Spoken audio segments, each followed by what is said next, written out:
Hello dear students of class 8।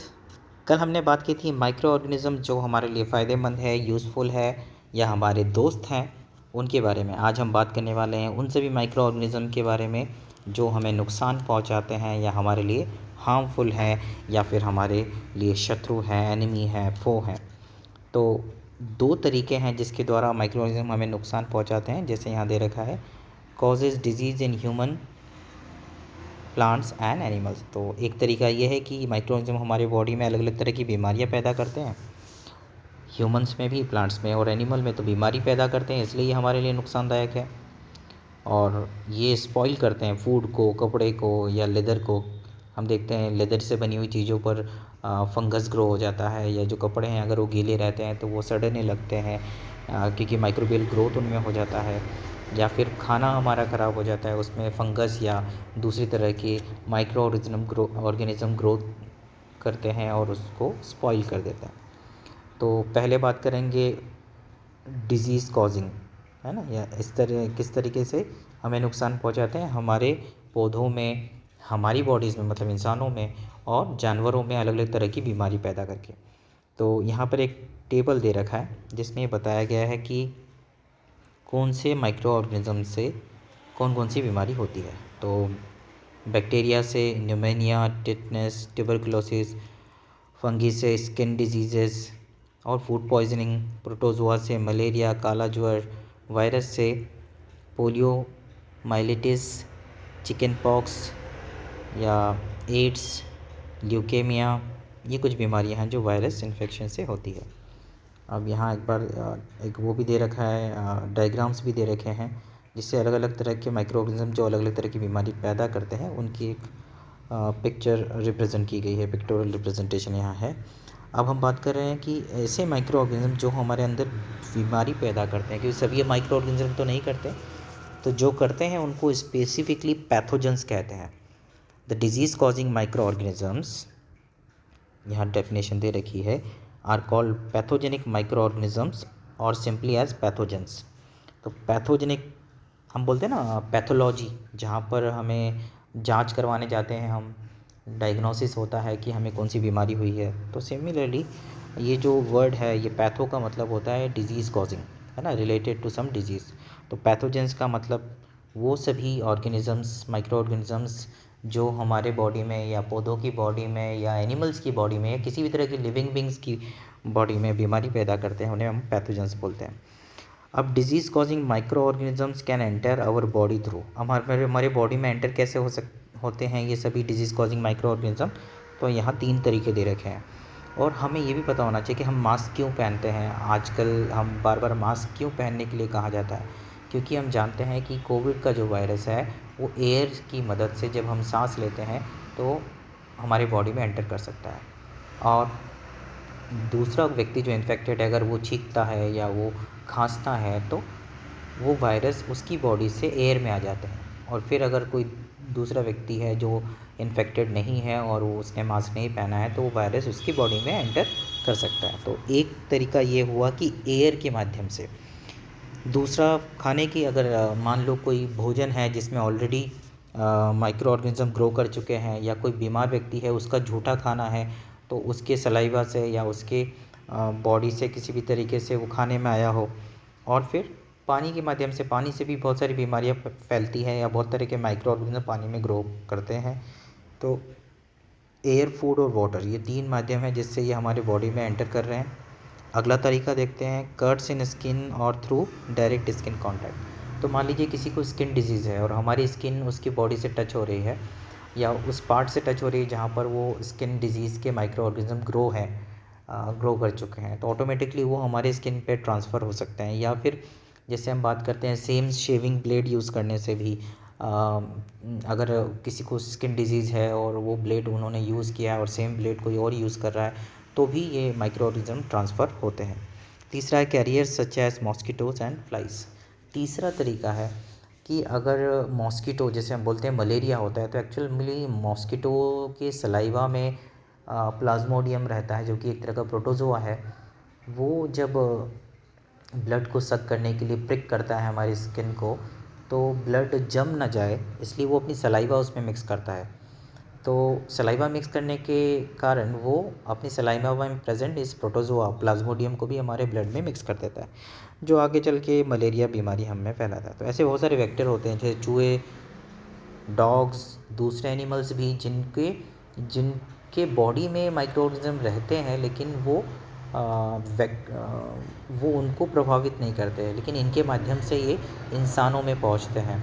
मच्छर हो गए, देन चूहे हो गए, मक्खियाँ हो गई, या फिर रेबीज़ जो डॉग्स से फैलती है।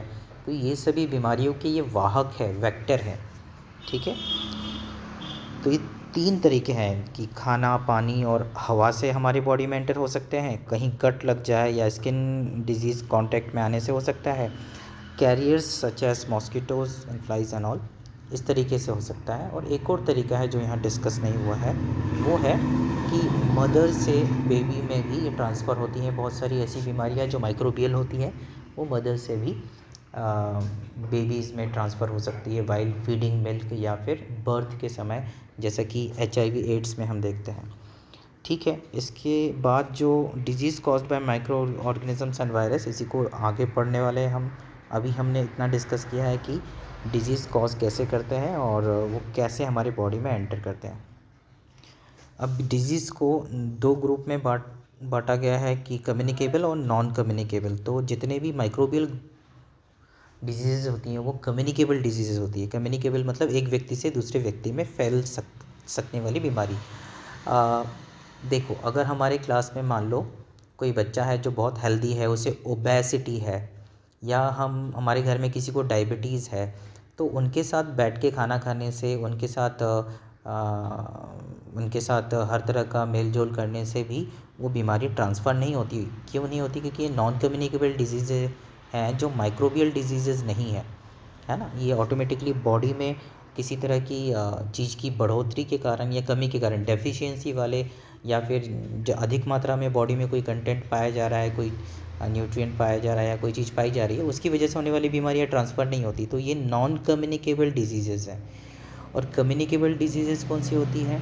जो माइक्रोबियल रीज़न से होती हैं या पैथोजेंस की वजह से होती है। तो जब भी कोई व्यक्ति किसी इन्फेक्टेड पर्सन के कांटेक्ट में आता है, तो ऑटोमेटिकली वो डिजीज़ ट्रांसफ़र हो जाती है। तो इसे हम बोलते हैं कम्युनिकेबल डिजीज़। तो बहुत सारी कम्युनिकेबल डिजीज़ हैं, सब तरह की माइक्रोबियल डिजीज़ कम्युनिकेबल होती है। तो कम्युनिकेबल या मोड ऑफ ट्रांसमिशन भी 2 तरीके का हो सकता है, जिसे हम बोलते हैं डायरेक्ट ट्रांसमिशन और इनडायरेक्ट ट्रांसमिशन। अब डायरेक्ट ट्रांसमिशन जैसे बाय डायरेक्ट कांटेक्ट, 3 तरीके इसमें दे रखे हैं डायरेक्ट ट्रांसमिशन में: direct contact, by droplet infection, by using an infected needle और सिरिंज।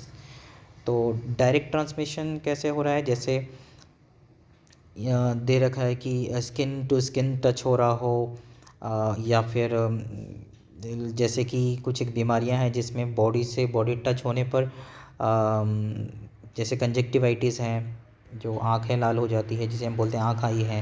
ये सब बीमारी ऐसी है कि जिसमें आसानी से छूने से मात्र से ये बीमारी व्यक्ति से दूसरे व्यक्ति में, इन्फेक्टेड पर्सन से एक नॉर्मल पर्सन में ट्रांसफ़र होती है। बाय ड्रॉपलेट इन्फेक्शन, ये सभी ऐसी बीमारियां हैं जो ड्रॉपलेट्स के फॉर्म में एयर में मिक्स हो जाती है। जैसे कोई खांस रहा है, कोई छींक रहा है, तो इसलिए हमें हमेशा कहा जाता है कि जब हमें खांसी आ रही है, हम छींक रहे हैं, तो हमेशा रुमाल रखें, हमारे नाक मुंह को कवर करें, या फिर मास्क पहनना आज तो बहुत ज़रूरी है। और ये भी इस तरीके के ड्रॉपलेट्स को एयर में फैलने से बचाती है। या फिर किसी और के द्वारा भी जब सांस लिया जाता है, तो ये ड्रॉपलेट्स उनकी बॉडी में एंटर नहीं कर पाती। इसके बाद एक तरीका दे रखा है, एक और तरीका बताया है कि बाय यूजिंग द इन्फेक्टेड। तो ये सब डायरेक्ट ट्रांसमिशन है, जिसमें इन्फेक्टेड जो पैथोजेंस हैं, जो इन्फेक्शन फैला रही हैं, ऑटोमेटिकली या डायरेक्टली कहाँ से, इन्फेक्टेड पर्सन से नॉर्मल पर्सन में एंटर करती है। तो उसी का एक तरीका है कि इन्फेक्टेड नीडल्स वगैरह, अब तो ये बैन हो चुका है कम्प्लीटली। एक बार में एक ही सीरिंज या नीडल को यूज़ किया जाता है, दूसरी बार नहीं किया जाता। तो ये 2 तरीके हुए डायरेक्ट ट्रांसमिशन के। तो ब्लड भी चढ़ाया जाए, अगर इन्फेक्टेड ब्लड किसी और को चढ़ाया जाए तो भी वो डायरेक्ट ट्रांसमिशन है। अब इनडायरेक्ट मतलब जब बीच में कोई मीडियम हो, यहाँ तो सीधे इन्फेक्टेड पर्सन से नॉन इन्फेक्टेड पर्सन में वायरस ट्रांसफ़र हो गया या दूसरा पैथोजन ट्रांसफ़र हो गया। इनडायरेक्ट ट्रांसमिशन में बीच में कोई मीडियम होगा, जैसे कि एयर के लिए कहा गया है, फूड एंड वाटर। एयर के केस में नहीं, फूड एंड वाटर के केस में कि वो इन्फेक्टेड या वो वायरस या फिर वो पैथोजन खाने में है, तो जो इन्फेक्टेड पर्सन है उससे पहले खाने में गया और फिर खाना जिसने खाया उस तक पहुंचा। फूड या पानी के केस में भी इन्फेक्टेड पर्सन से वो पानी में गया और फिर वो पानी जिसने पिया, इस पानी को जिसने यूज़ किया, तो उस व्यक्ति में वो ट्रांसफ़र हो गया। तो बीच में कोई मीडियम है जिसके थ्रू कि ये जो पैथोजन है वो ट्रांसफ़र हो रहा है, तो इनडायरेक्ट हो गया, डायरेक्ट पर्सन टू पर्सन नहीं हुआ, यहाँ पर बीच में कोई मीडियम है। Through any carrier such as mosquito, जो हमने बात की वेक्टर्स की, तो कोई कैरियर हो सकता है जिसके माध्यम से ये एक व्यक्ति से या इन्फेक्टेड पर्सन से नॉन इन्फेक्टेड पर्सन तक पहुंच रहा है। थ्रू क्लॉथ्स, सेम कपड़े यूज़ करने से, टॉवल यूज़ करने से, हैंकरचीफ यूज़ करने से, या बर्तन जो इन्फेक्टेड बर्तन हैं उनको यूज़ करने से। Through dirty hands, dirty utensils, unwashed fruits, vegetables, ये सभी तरीके हैं कि जो, इसलिए हम बोलते हैं सब्जी या फलों को धो के खाना चाहिए या धो के यूज़ करना चाहिए। तो ये सभी तरीके हो गए किसके कम्युनिकेबल डिजीज़ के ट्रांसफ़र होने के, एक इन्फेक्टेड पर्सन से पैथोजेंस का ट्रांसफ़र होना एक नॉन इन्फेक्टेड पर्सन तक और उसे भी इन्फेक्टेड करना, इसे हम बोलेंगे ट्रांसफ़र ऑफ डिजीज़, या इस तरह के ट्रांसमिशन ऑफ कम्युनिकेबल डिजीज़ या ट्रांसफ़र ऑफ डिजीज़, और इस तरह की बीमारियों को जो एक व्यक्ति से दूसरे व्यक्ति में ट्रांसफ़र हो जाती है उसे हम बोलते हैं कम्युनिकेबल डिजीज़। और हमने देखा कि कम्युनिकेबल डिजीज़ में डायरेक्ट ट्रांसमिशन और इनडायरेक्ट ट्रांसमिशन कैसे होता है। तो ये हो गए आज की हम जो बात करने वाले थे, उतनी बात हो चुकी है। अब आज आपकी एक एक्टिविटी है जिसमें आज राम नवमी है, तो आप सभी को उसकी बधाई। और इसी उपलक्ष्य में आज आप राम जी के जीवन से संबंधित प्रश्नों को, आपके दिमाग में कोई भी प्रश्न हो श्री राम जी के जीवन के संबंधित या उनके जीवन की किसी घटना से संबंधित, तो आप अपने प्रश्नों को मुझे या आपके क्लास टीचर को भेज सकते हैं व्हाट्सएप पर। उन प्रश्नों का जवाब रिस्पेक्टेड फादर सर आज शाम को देंगे और उसका ऑडियो या वीडियो क्लिप आपको शेयर किया जाएगा। तो best of luck for that. आज की जो होमवर्क है उसमें आप लिख लीजिए क्वेश्चंस। हमने आज जो बात की है, सबसे पहले हमने बात की कि हार्मफुल माइक्रो ऑर्गेनिज्म किस तरीके से है, तो आपको इसमें लिखना है डिफाइन पैथोजेंस क्या है, और ये जो टेबल दे रखा है माइक्रो ऑर्गेनिजम्स डिजीज़ कॉज्ड, ये वाला टेबल बनाना है। तो आपको क्वेश्चन लिखना होगा right the disease causing micro organism and disease caused by them, तो ये टेबल बनाना होगा। व्हाट आर पैथोजेंस, ये जवाब देना होगा। व्हाट आर वेक्टर्स, ये जवाब देना है। और एक क्वेश्चन और है, चौथा क्वेश्चन, वो है differentiate direct and indirect transmission of communicable disease. Communicable disease के डायरेक्ट और इनडायरेक्ट ट्रांसमिशन में क्या डिफरेंस है वो बताना है। फिफ्थ क्वेश्चन है differentiate communicable and non communicable disease, इसके बारे में भी हमने बात की है।